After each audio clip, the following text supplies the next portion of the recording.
Hi there everyone, Andrew here for ABELI Reviews, and we've got a really fun ship for you today. A really fun ship build, that is. It is my Type 10 Defender.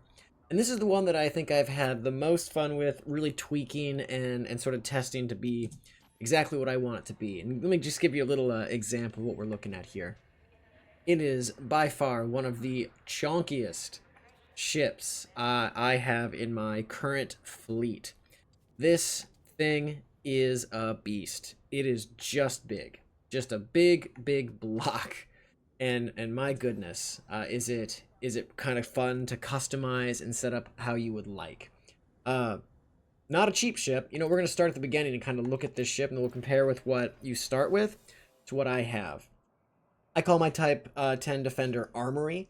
Like I said in past videos, which you can see on the channel, I have sort of a fun naming scheme where my Type 10 Defender is my armory, my Diamondback's my arrow, my Fer-de-Lance is my sword, Crate is my spear, Python is my shield, my Anaconda is my castle.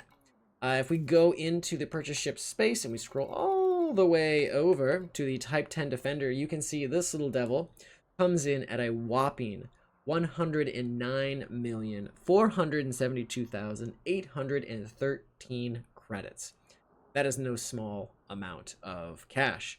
And by the time you get done speccing this thing out, you are looking well over that cost. I think we're right around $1 billion in total cost for me.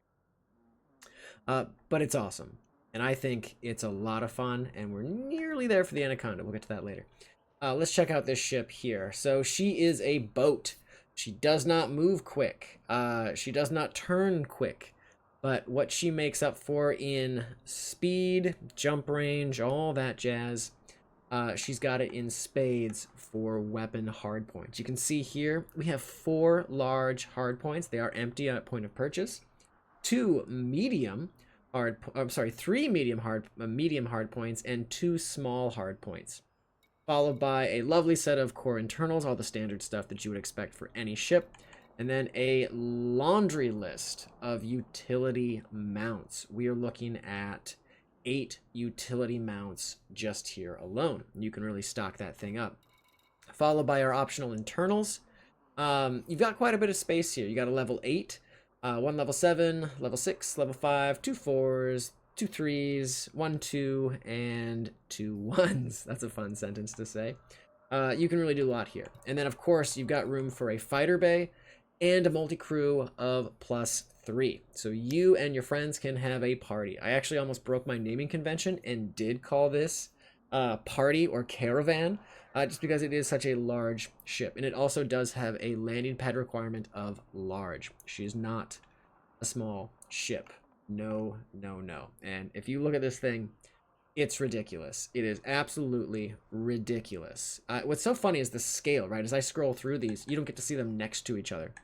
They just look like things. Even if we switch all the way down over to here, and we choose the starting ship, go right to Sidewinder, they make it big, right? It looks like it could be big. I promise you, it is nothing in comparison. And we'll actually pop out of the ship and do some fun to kind of show just how large this thing is.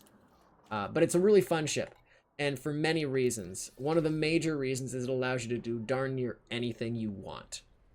So from my perspective, we've got quite a few things going on here. For my first 4 large hardpoints, I went, and this is pretty much a standard for this, because this is my multi-crew proper ship. We've got 4 beam lasers, all turreted. So right off the door, we've got 4 turreted beam lasers. I just want those things constantly going, constantly hitting whatever decides to come near my ship. From there, then we get into some neat things. So we go into 3, so we're using those class 2 hardpoints with 3 slots for them. We're using Seeker missiles, and we just posted a video not too far from when this one was launched that shows us kind of testing this thing out, and boy do we have some fun with those Seeker missiles. I think we'll probably be doing something with torpedoes next, but these are right on the tippity front, and they shoot, and they're really fun. Really great time. Followed by just what I like to think of as like bee stings. We have got 2 multi-cannons set for turret as well. So basically everything here supports multi-crew, so that way my gunner is lock, stocked, and ready to go. Overall, Excellent, excellent piece here. Our jump range, not too bad for how big we are. We're at about 15, 16 light years. I'd say 15, though, is probably more fair. We are underutilizing our power, which is really great. You don't want to have to mess too much with that. Which then gets me to my next portion, utility mounts. So if you have seen some of our prior videos, you will know that occasionally I like to use shields for this space. I thought it would be fun because this is our armory. I would go point defense turrets the entire way down. The other aspect for this was I found myself being a massive target when I sort of tested this ship out. So I decided to give it as much point defense turrets as we could to protect against any sort of missiles that might be coming our direction, because we are a large target on the field. You get to core internals, for the most part, tried to top tier a lot of things, but then distributed away from stuff when we didn't need to.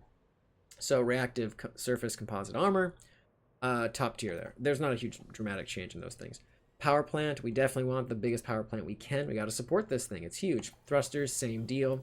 Frame shift drive, as far as we can jump, as easily as we can jump, we want it. Life support, we did go with the 5D instead of a larger life support system. That gets us about 7 minutes and 30 seconds of life support. So the party might go down if we go down. Might tweak that a bit in the future, but we'll see. Power distribution, same deal. We are going with that 7A. A rating for sensors, and then of course the fuel tank. So really the only thing that I sort of dipped away from was that life support option. We could probably pop that up and it wouldn't affect us too much, but we really got to be careful with those power draw as we were starting to make different choices. Just for instance, if we do go sort of into this space, you can see we can add a little bit more here, and that really won't affect us dramatically, but it will sort of diminish us a little bit. So you can see here we're at sort of a jump range of 15.9, 15.4, or 15.94, and then 16.34. If we go into here, we lose just a little bit. That being said, you know what? I think while we're talking here, you're going to see me spend some money. Let's go ahead and sell our current module, toss that bad boy in. We've got great life support now. We'll make sure that doesn't affect us later, but let's see what we got ourselves here. As we scroll into here, we get 25 minutes, so that's excellent. Love to see it. Let's go into our next section. We have our shield generator and our optional internals. For this little devil, I wanted the best shield. This thing, at least the best shield we could put that's non-engineered. Again, we'll be coming to those things later very soon. But this thing did have to have what we could handle. So we've got that level class A, top tier, all the good stuff that you'd want to see for your shield generator. No prismatic shields here. And then this was a choice. We had many options. We could have gone whole, all those kind of things. I went fighter hangar. This ship can carry 2 15 slots. So that's 30 ships in this little devil. I'm so excited for that. That allows my crew to hop in and out, be as reckless as they want, and have as much fun in those ships as they can have. I think it's fantastic. It's the best way to play. You just want to have fun in this game, so we prioritize fun. We prioritize options. We've got 30 ships we can have in our hangar bay, so that's fantastic, in our fighter hangar. Then we get to that shield cell bank.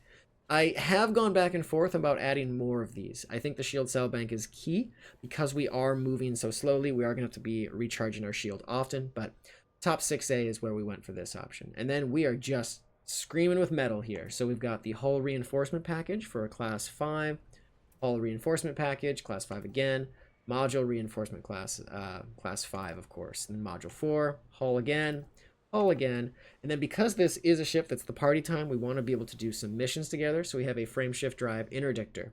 This is really helpful when you are hunting pirates. So we see that referenced here. Not a massive range, pretty low tier if you ask me, but it does allow us to have some of the other stuff sit in its place. But it's good to have. Then you get into the standard affair that every ship I own has. Advanced docking computer, super cruise assist, and then of course the complementary advanced planetary approach. Sweet.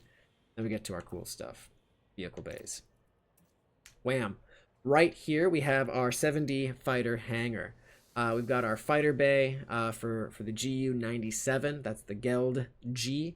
These ships are ones I use on all my other fighters as well. I think they are just really great ships. They are gimbaled. They're incredibly maneuverable, but they do not have a lot of protection. That's okay for us. We've got 30 of them. So that is our fun sort of makeup of this ship. Now let's get out there and take a little peek at it and get an example of just how large she is. So first we'll just head to the surface and we'll kind of give a little demonstration how she looks in the sunlight here, or I guess the daylight of the station. No, I don't think stations ever have a nighttime. They are always lit up. Kind of cool. They must not get their light bulbs from anyone I know. Let's head out of the ship. Ship front. We'll kind of just give a little scale around here. You can see here, I went with sort of that gunmetal gray graphite option. I really like that. I think it just sort of looks cool. I like my spaceships, and I like a lot of things just to be that solid black. Always been a fan of that, even when I would look at cars. So that was a choice for me in my ships here. Overall, she's a cool looking ship. I really, really do like this thing, and I spent a great deal of time thinking about, do I even want a ship of this size? It was something that I kind of went back and forth on. This is going to be cool. So, fun story time. The very first time I got this ship, I did not put a auto dock to get out of here and on it. It was just me doing it, and I really didn't judge the size, just how big this ship was going to be, and that was a problem. I definitely got stuck, had some issues.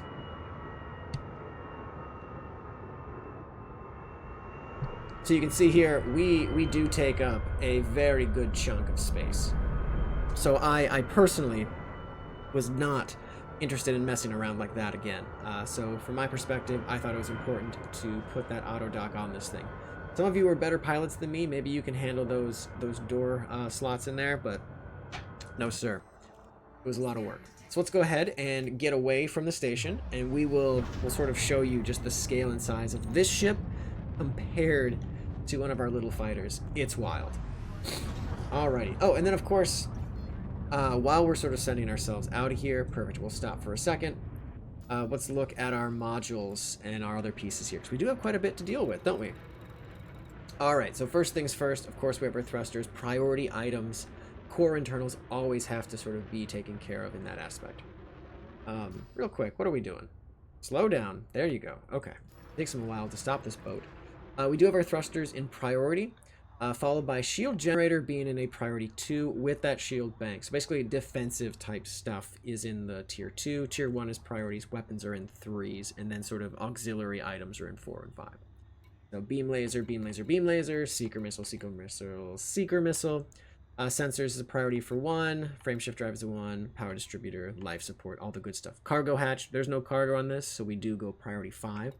Followed by frame shift drive, interdictor, and then we put the advanced dock computer at a 4. Fighter hangar, it is part of the offensive group, so it's in the 3. Super cruise assist is at a 4, much like the advanced docking computer. And then of course we get back into our multi-cannon. Point defense, so multi-cannons are weapons for offense, so they are in the 3. Point defense turrets, the whole lot of those are in 2. They are a defense portion, and that completes that section. When we get to our fire groups, because these are all turreted, I felt it didn't really matter to me, so we just want to turn them on. So all of the beam lasers are in a tier 1, all the multi-cannons are also in that option 1, but I do want those things out at the same time. So when we get down here, the launchers, the seeker missiles, are all set for that secondary trigger option as the same tier. So that's something important to register there.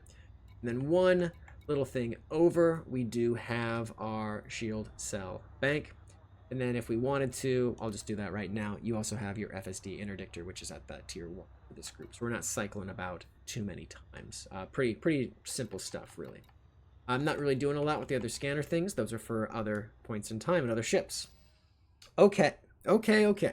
So let's look at the size difference. So what we're going to do is I'm going to leave this ship here, and I'm going to... Oh, we're still in the fire zone. Let's go out a little bit further. I guess I thought since we got mass lock complete, but I guess you're right. We are still a little quick.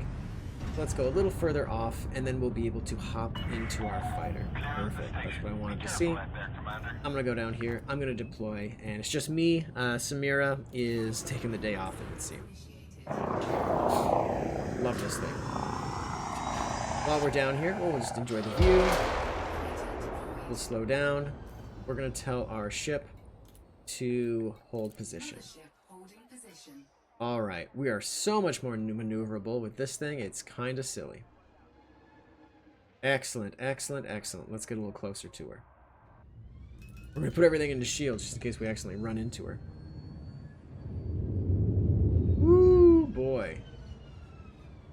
All right. We'll kind of putz along over here. Get a little closer, and I think that's safe enough to stop. Let's get out of this view. Zoom up and away. And if that doesn't put the scale and size into perspective, I don't know what will. Look at that thing. Look at just how much smaller it is compared to our Type-10 Defender. It's just ridiculous. The missiles will just crush that ship in no time at all. It's a beast. It really is. But it's also quite, its height isn't too bad here. You know, you sort of see that. That's not bad. But it is massive when you start to really scale about. And you see, when you see it next to our little shipboard fighter. I think that's really cool. I always really appreciate this scale in this game. And the chance to sort of see what the ship looks like from that angle. Well, cool. Let's go ahead and hop back in. So we're going to go request docking. And so we can just switch. Forget it. We'll just leave the ship there. Perfect. Since we're out of our space, maybe we'll turn up and give a little demonstration. Look at all those things pop up when we get there. You can see our secret missiles are locking on. They're probably too close to do too much. I think we'll want to have our shields up for this. 1. Yeah, so that's interesting. I guess I forgot about that. The shields do have to be... There we go. We got it. Alrighty. Let's go ahead and head back into the station.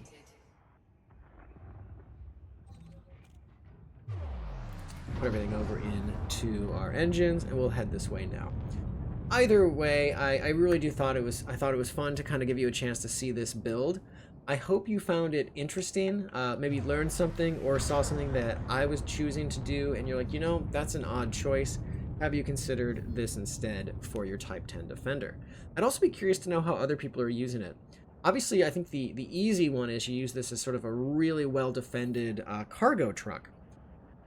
I think that's fine. I personally don't get as jazzed for that type of play. So when I was sort of thinking about what is it I want to do with my ship, I sort of thought, you know, it would be way more fun to see if I could turn this into a flying fortress. And I think I did a pretty good job of doing that with all of the pieces and the bips and bobs that it has.